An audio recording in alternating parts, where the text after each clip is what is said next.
These are some of the best and most underrated cards in all of MLB The Show 25 Diamond Dynasty. From elite pitching to cards that are going to help you hit more tanks, these are some of my absolute favorite cards you guys need to check out. Let me know in the comment section down below who are some of your hidden gems.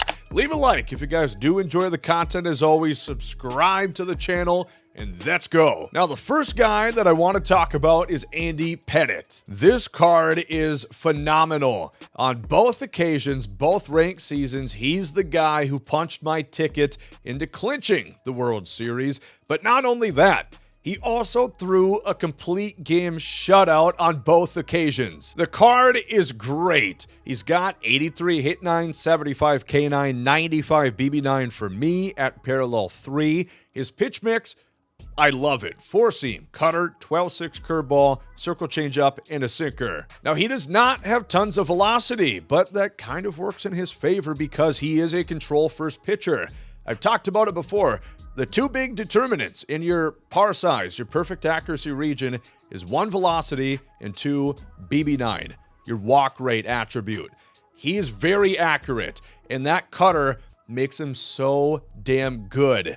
That cutter, I think, is the best pitch in MLB The Show 25. I think it is more important than a sinker. Pretty much all of my favorite pitchers in the game feature a cutter.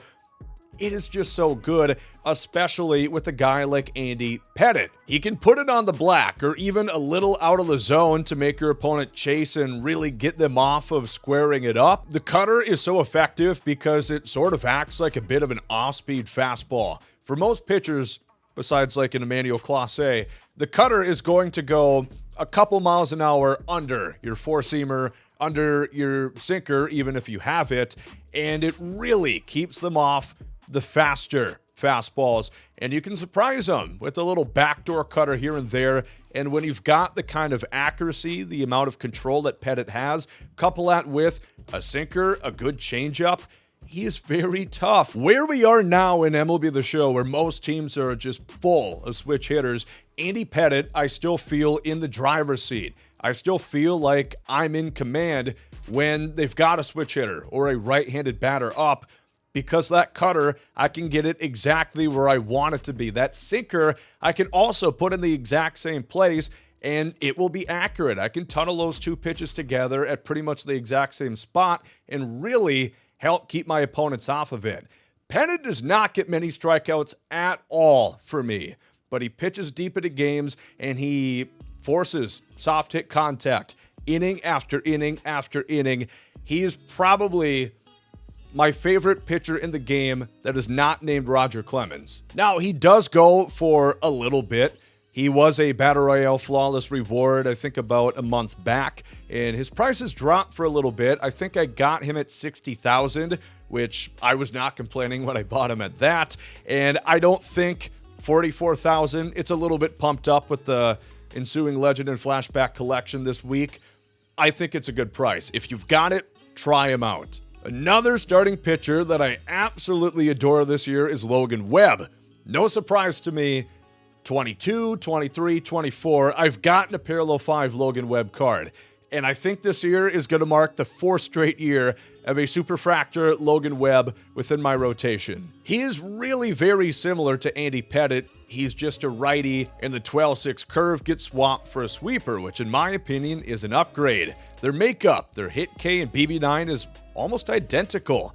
Pretty good hit per 9, lower K9, and very good BB9. Logan Webb's got a little less velocity, which only makes him more accurate. Now, I'm not trying to say velocity does not matter. It obviously does, but it's got to be something of a balance. A lot of the super high velocity guys in the game right now are very inaccurate, and the par sizes on the higher difficulties get enormous. So it is a little give and take. 93 miles an hour is not blazing fast, but you do get the added perk of having more control. Same philosophy within my at-bats with Logan Webb as with Pettit. I'm primarily looking at that cutter if I'm going up against the lefty batter, and that sinker inside on a lefty too, very good, has a very small par, And now I can work in the sweeper because that pitch is also pretty accurate, and I can throw that even up in on the hands and really get him confused on the miles per hour. Working a changeup, a backdoor cutter here and there. I feel total control against lefties with Logan Webb, and that sinker eats righties for breakfast. And Logan Webb is considerably cheaper than Andy Pettit. When I got him, he was actually under 10,000 stubs, which I think is a bargain of a lifetime. He's a top 5 rotational piece for me right now. I love this Logan Webb card. And one more starter, a little under the radar, I want to talk about here is Scooble. And he is decidedly different than both Pettit and Logan Webb, as I was talking about. He's got a four-seamer, circle change, sinker, slider, and a knuckle curve. So he does not have the cutter like the last two. But I still managed to be quite effective with him. His attributes across the board are pretty balanced. Hit K and BB, all 75 and above at parallel 3. And he does feature a little bit higher velocity. And also his mechanics. The motion that he has, just as in real life, is deceptive. It is tough to hit for major leaguers and Diamond Dynasty players. Now, again, no cutter. I don't feel as confident using Tarek against a righty batter as I would Andy Pettit, for example, because that cutter, I really do think, is such a big pitch. And Tarek Scooble is not quite as accurate as those two either, but you do get, I feel, a little bit better of a slider, and the four-seam and sinker can be a bit better too because they are going at higher velocities. The biggest knock against Scooble is he's got a 5-pitch mix, but really it's kind of whittled down to 4. That knuckle curveball for a guy who is not very accurate, being their 5th pitch, is one that I would throw maybe once, twice a game, just hoping and praying that I get my opponent to chase on. The perfect accuracy region for those curveballs on the lesser control guys is very big. And it is a gamble to actually throw that pitch. You can have the entire ball under the zone, looking to throw it in the dirt, and the par is just so big, the baseball just has to touch even the outer circle of the par for it to be considered a perfect pitch within MLB The Show. That's how the input works. So it really could be under the strike zone, it could be down the middle. You just gotta close your eyes and pray, let Jesus take the wheel. But I do like Tarek Scooble. I've worked him quite a bit. He's gotten quite a few starts for me, and he has been effective. His price has dropped a little bit from where it was. He is under 30K. He was actually under 20,000 for a little bit when there was flash sales going on earlier this week.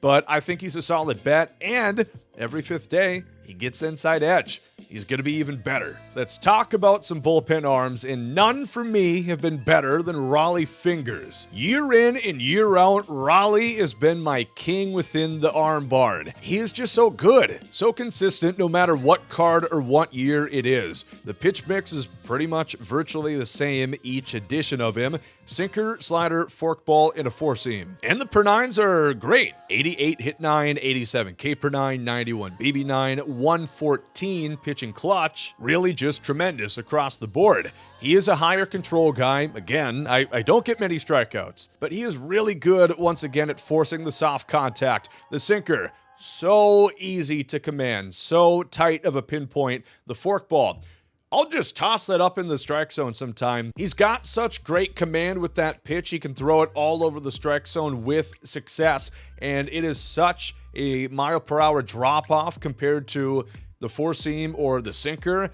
It really gets people tied up. I truly cannot even count how many times Raleigh Fingers has came in and saved my ass. This year, last year, any of the last handful of years, he's just so consistently dominant for me. If I see him get a card, I have to go out and get it. And that was good reason why he was the first Team Affinity Jolt Series card I went after this year. He's in the Brewers My Journey Team Affinity program. He is very quick to get, and I think he's going to be within my bullpen probably until they put out another Raleigh Fingers. Another righty that I love consistently year in, year out is Trevor Hoffman. Hells bells coming to Diamond Dynasty. The per 9s are juiced to the gills for an 88. 97 hit 9, 92 K9, 98 BB9, and 113 pitching clutch. A 5-pitch mix featuring a circle changeup, 4-seam, cutter, slider, and a curveball. The key to Trevor Hoffman, of course, is the changeup. That is your lifeblood. At 75 miles an hour, nearly 20 miles an hour off the 4-seam, it just kind of floats in the zone with the most accuracy you could really imagine. If you hit a perfect pitch, if you get a good input, you are almost guaranteed to put that ball exactly where you set out for. And since you've got that pitch at 75, just like the curveball, you can actually work in a curveball with Trevor Hoffman. He's got better control with that pitch than a lot of other pitchers will have with their breaking stuff, and it works with Trevor Hoffman. I have looked like a damn fool at times against Trevor Hoffman when he floats in that curveball, because you just expect it to land, and then it finally does in the dirt. The cutter, once again, as I talk about that pitch being so good, is fantastic with Trevor Hoffman. It's not high miles per hour, but you can put it exactly where you set out for. And especially as you work up in the difficulties, the par sizes get bigger and it's more difficult to hit the perfect pitches. That is of utmost importance. Now, Trevor Hoffman, he is kind of expensive. You do need the Padres Live Series collection to actually get him. But as I've talked about before, Live Series was, is, and probably will be until, I don't know, September, the most important thing for you to do within Diamond Dynasty, because all the best cards are within Live Series collections. World Series cards are at 90 overall, 6 weeks into the game. Live Series cards with Inside Edge are consistently ranking above that. And you are going after the only 99s of the game, Hodges, Clemens, and Beltran, alongside other great collection rewards like Trevor Hoffman. So case in point, keep working on Live Series. You're going to have a fantastic pitcher. One of the best relievers in the game, for sure. And we'll talk a southpaw, a little bit more easy to obtain in Gregory Soto. Since he was an all-star with Detroit years back, he's been a demon in Diamond Dynasty, and this card is great at an 85 overall.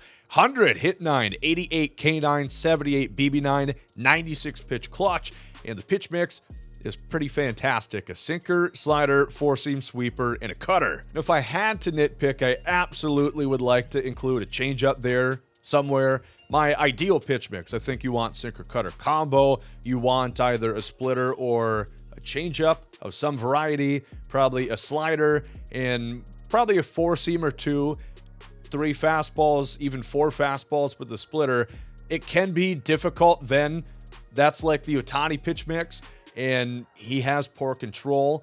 Those all add up in the overall aggregate in determining how accurate these pitchers are, their overall velocity rating. So yeah, Gregory Soto, he's not the easiest pitcher to rein in. He does not have the most control out of anybody, but his stuff is electric. He's got outlier 1 on the sinker, so that pitch is coming in 99 miles an hour, and it's a very good sinker. Whether you're going lefty-lefty in on the hands, or you're putting it on the opposite side of the strike zone against a righty, it is damn good, especially tonal with the 92 mile an hour cutter, which is a good 7+ miles an hour under the sinker and the 4-seamer. And the best part of Gregory Soto, he is less than 5,000 stubs. That is a bargain bin. That is the Walmart $5 movie bin where you just dig in, you get a bunch of shitty 2000s movies. You get like Scary Movie 8 in there. That's Gregory Soto, except he's very good. For the longest time, I did not get him. I was convinced that Napoli was going to be good enough for me. I got the AOS done. That was one of my first big collections. I got Trout, and then hand in hand, you get Mike Napoli. I think Ted Simmons is better. Ted Simmons has been so good for me since he came onto my team. And I guess I shouldn't be surprised. He's a switch hitter that instantly gives you so much value because, once again, you always have the handedness advantage. And he's good against both sides. 92, 101 contact. I do have him at parallel 2. The power at 74 against righties, 65 against lefties. That was my biggest concern because you really want power this year for balls to fly. Ted Simmons is hitting the long balls for me. He is playing above that power rating for sure, and he's got near 100 vision. He's got great clutch. So he is always going to have a huge PCI, and he'll get some cheaper hits for me as well. Now, defensively, he's not fantastic. 76 arm, 77 block. Those are the only two stats I care about for a catcher. Fielding, don't care. Arm accuracy, don't care. Reaction, don't care. In general, I don't value defensive catcher ratings that much because if you're facing a 99 speed, 99 steal, Pete Crow Armstrong, Ellie De La Cruz, you aren't throwing them out anyway.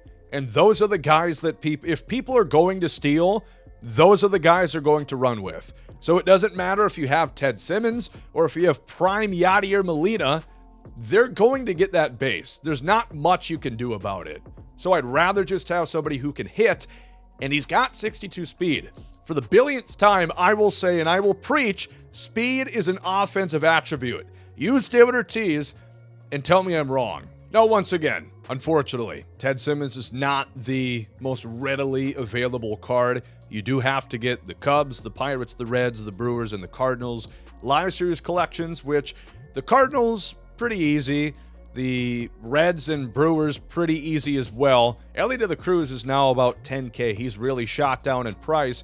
It is really just Paul Skeens and Kyle Tucker that you're going to have to pick up to get this done, which right now Kyle Tucker's going for about 30K, and I think Paul Skeens, his price has been fluctuating a little bit. He is at about 40K. So that's 70,000. That is a lot. Again, Live Series, I think, is very important, and I think NL Central is a great place to start. At first base, for the past couple of weeks, I've been very vocal about platooning. I think it's great. Having a guy who might not be great against both sides, like Don Baylor, and I've been liking this Don Baylor card quite a bit. He's gotten some big hits for me, but it doesn't have to be Don Baylor. I more so want to talk about platooning because I don't see nearly enough people doing it. Utilize your bench. Use the guys that you've got on the pine. Stan Musial and Don Baylor have been my platoon darlings at first base. I have Don Baylor starting because there's a lot of lefty pitchers you face right now. Ideally, it is a lefty, so I don't have to burn a bench slot right away in the first or second inning whenever he comes up. But if I do, it's a righty pitcher, I'll bring in Stan Musial. And they've both been so good. I'll talk more about Stan because he is a free card. If you go into the Common Courtesy program, you can get him in 30 minutes or so. He's very quick, maybe an hour in total. Now, Stan Musial has been one of my favorite cards this year. At first base, he's actually been pretty damn good for me. He's made some nice plays out there. And as a hitter, having 100+ contact both ways, 116 against righties, the power's not fantastic. 83 against right, 56 against lefties. The vision, super high. The clutch is good too. He's got pretty much, I think, every quirk in the game. He's even got pinch hitter, so he's got that asset to him too. And you can play him in the outfield if need be, so he's an even better bench option. Stan Musial, I think, is a must-get. He's gotten a bunch of big hits for me. And then Don Baylor, I don't think you absolutely need to rush out and get the AOS done. That's very expensive. Between Trout, Seager, Yordan, Mason Miller, it really does add up. I have been liking Don Baylor quite a bit. He's been good for me. But you could put in really any righty that's dominant against lefties and get the same effect. Get Musial. Ryan McMahon, who came in the Egg Hunt collection, who's the mid-tier guy. He requires a couple cards to be bought to get him. I think it is worth it, and then some. The hitting attributes are fantastic.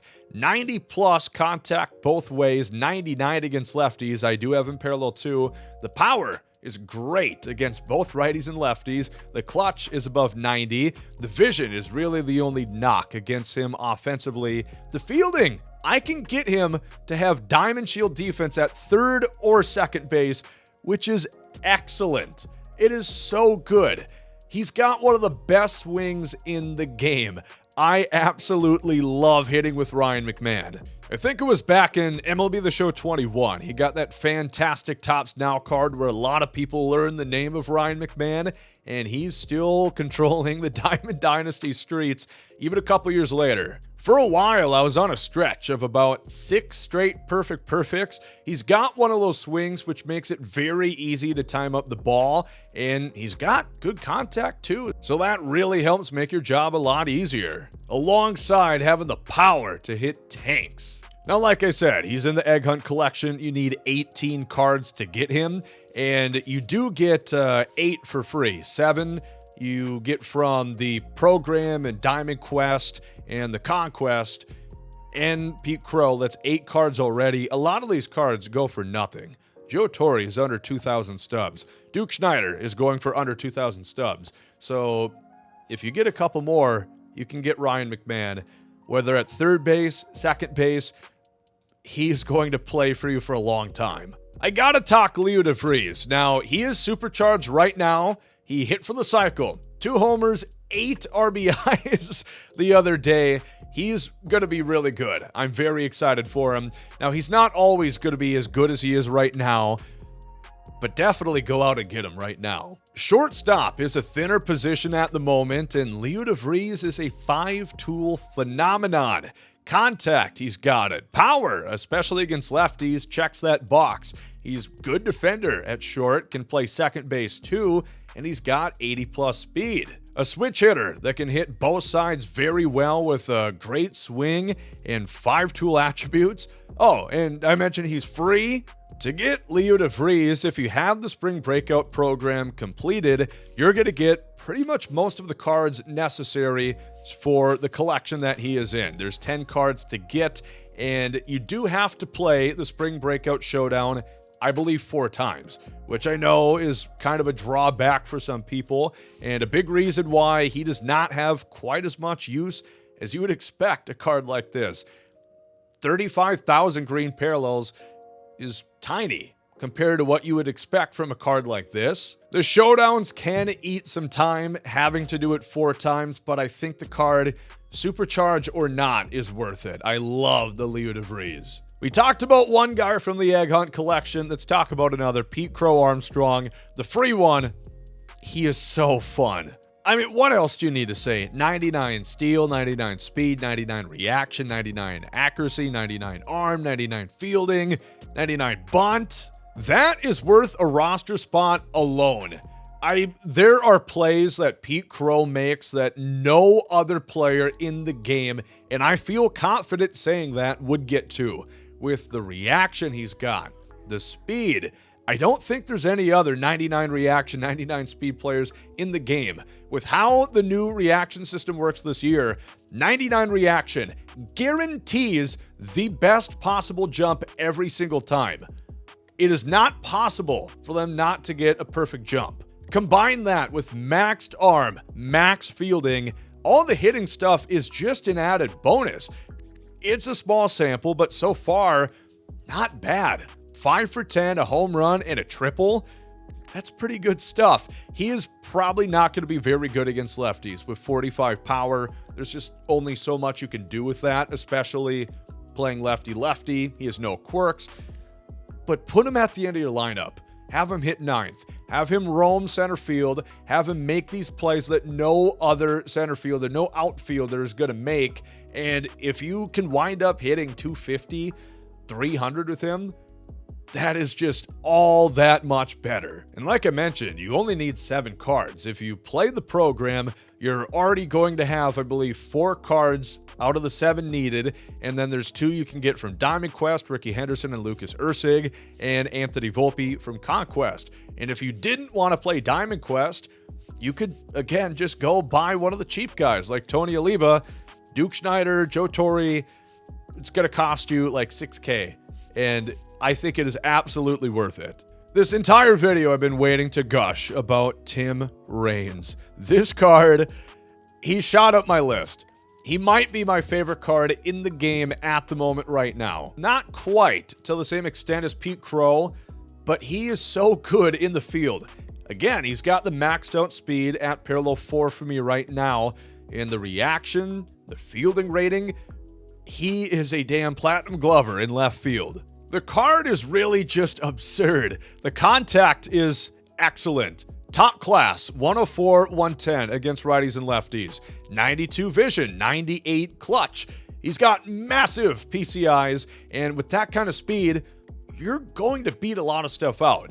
And stuff that gets into the outfield, it's very easy to turn those into doubles and maybe even triples.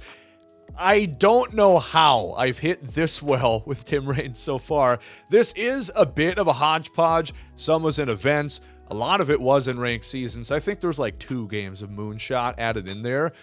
But my God, he is ridiculous. Switch hitter. He's got dead red. He's got bad ball hitter, which I've definitely gotten some bad swings where I still get rewarded with Tim Raines. Again, partially because of that contact, the vision, the clutch, the speed. It just all works hand in hand on top of one of the best swings in the game. He is $20K. He's rising in price. People are hearing the gospel of Tim Raines. They're understanding how good he is. Don't miss your opportunity. Get him while you can, because that price is going to go up and up and up, but very well deservingly so. So there we go. Those are some cards that you guys have to check out, from starting pitching into the bullpen and offensive players. These are guys that I'm having on my main team that have gotten me a lot of success, and I hope they can bring you too.